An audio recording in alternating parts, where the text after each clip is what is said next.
My name is Anita Wijaya and this is my channel.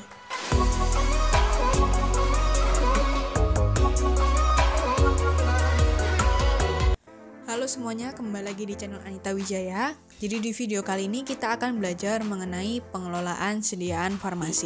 Jadi untuk mengelola sediaan farmasi itu ada beberapa tahap atau beberapa langkah. Yang pertama dimulai dari awal dulu adalah proses pemilihan. Yang kedua, proses perencanaan. Yang ketiga, proses pengadaan. Yang keempat, proses penerimaan. Yang berikutnya, proses penyimpanan. Yang keenam, distribusi.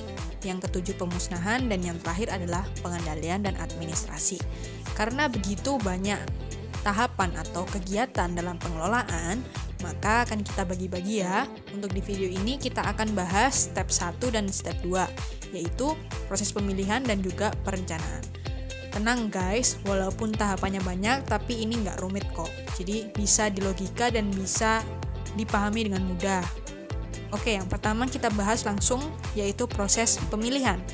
Proses pemilihan itu kegiatan untuk kita mau nentuin, kita mau pakai obat ini. Nah, mau nentuin pakai obat ini itu berdasarkan apa? Ada beberapa pertimbangan. Yang pertama adalah formularium.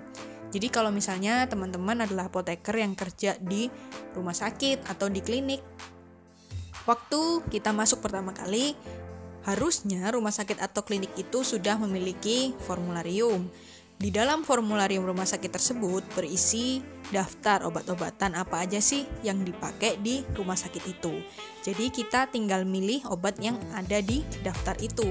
Jangan pilih yang di luar daftar tersebut. Yang kedua, misalnya kalau kalian kerja di rumah sakit atau di apotek di rumah sakit ataupun di klinik yang melayani asuransi pasien, asuransi kesehatan. Macam-macam, ada asuransi BPJS dan asuransi swasta yang lain. Biasanya asuransi itu beberapa ada yang punya formularium sendiri. Saya beri contoh, di sini asuransi yang punya formularium sendiri dan yang sudah baku itu adalah Mandiri InHealth. Mandiri InHealth itu dia punya formularium InHealth sendiri. Dan kalau BPJS juga punya formularium sendiri, namanya adalah formularium nasional. Jadi, kalau misalnya rumah sakit kita melayani pasien asuransi, maka kita wajib menyesuaikan obat-obatan yang ada di kita, disesuaikan dengan apa yang masuk di formularium asuransi tersebut. Kemudian, kalau misalnya apotekernya kerja di apotek kan nggak ada formularium, terus milihnya berdasarkan apa? Nah, bisa ditentukan dari pola penyakit.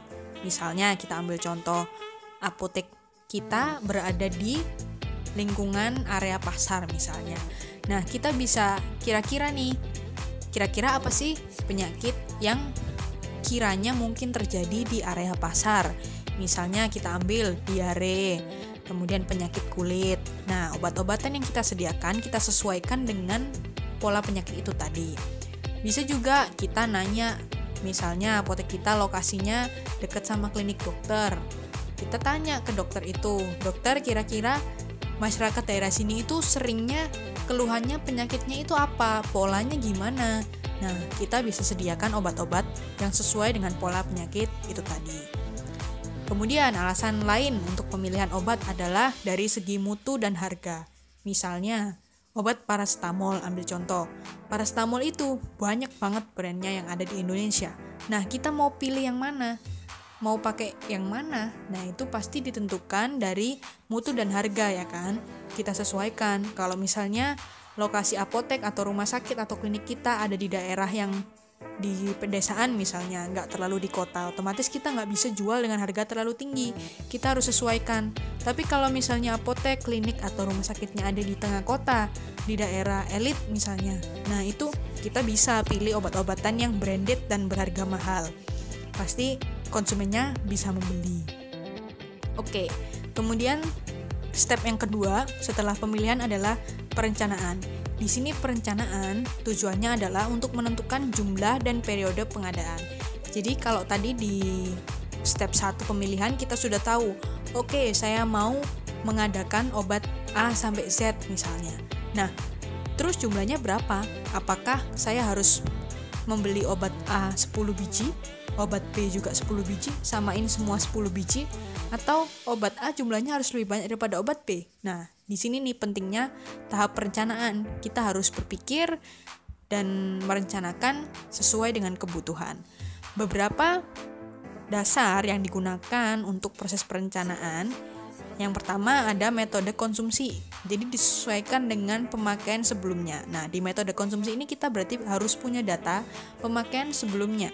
Jadi misal bulan pertama ini kayak trial error ya kan. Kita misalnya belum tahu polanya, belum tahu masyarakatnya konsumtif apa enggak, ya udah trial error deh bulan pertama. Nah, di bulan kedua kita bisa tahu, oh, dari data bulan pertama ternyata pemakaiannya itu segini banyak. Oke, jadi di bulan kedua aku akan merencanakan pengadaan obat sekian biji. Nah, itu yang dinamakan dengan metode konsumsi. Metode yang kedua yang biasanya digunakan untuk perencanaan adalah metode epidemiologi. Metode epidemiologi ini kita juga harus butuh datanya, tapi data penyakit. Kalau tadi yang pola metode konsumsi kan data pengeluaran atau konsumsi obatnya. Nah, di metode epidemiologi ini yang kita butuhkan adalah data penyakit. Misalnya sakit flu. Nah, biasanya sakit flu itu kan obatnya anti demam, obat pilek sama obat batuk. Ambil contoh aja paracetamol, GG sama CTM ya kan, itu obat yang paling basic atau standar. Nah, lalu kita hitung kira-kira dalam 1 bulan ini ada berapa pasien flu yang datang ke klinik ini, misalnya lagi di apotek di sebuah klinik kayak gitu ya. Nah, kita jumlahkan satu orang ini biasanya kalau pasien dewasa itu butuh paracetamolnya 5 biji, GG-nya 5 biji, CTM-nya 5 biji. Ambil contoh aja misalnya. Nah, ini kita kalikan. Metode epidemiologi ini lebih ribet, terkesan lebih ribet daripada metode konsumsi. Namun di metode epidemiologi kita bisa mendapatkan data yang valid karena kita udah hitung bener-bener nih berdasarkan pola penyakit. Metode yang ketiga adalah kombinasi dari konsumsi dan epidemiologi. Selain tadi 3 metode yang bisa digunakan, proses perencanaan itu juga harus mempertimbangkan pertimbangan lain. Yang pertama misalnya anggaran yang tersedia. Kita punya duit berapa buat belanja. Percuma kita udah nentuin, oke, aku akan belanja ini, tapi uangnya nggak cukup. Ya kan? Jadi harus disesuaikan.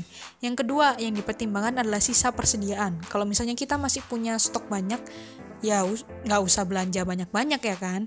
Yang berikutnya adalah waktu tunggu pemesanan. Jadi kalau misalnya kita udah ngerencanain, oke, aku akan beli obat ini 1000 biji.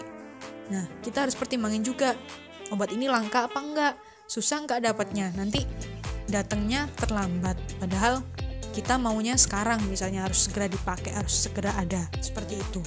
Berikutnya yang perlu dipertimbangkan lagi dalam proses perencanaan adalah besarnya kapasitas gudang atau tempat penyimpanan kita. Mau kita punya banyak pembeli, tapi kalau gudangnya dikit, berarti kita nggak bisa stok obat banyak-banyak. Nah, itu tadi beberapa hal yang harus dipertimbangkan dalam perencanaan sebuah obat, dalam perencanaan obat-obatan. Oke, jadi sekian dulu video kali ini. Tadi kita udah bahas mengenai proses pemilihan dan perencanaan. Untuk step-step berikutnya akan dibahas di episode selanjutnya. Oke, jangan lupa like, share, komen, dan subscribe. Thank you.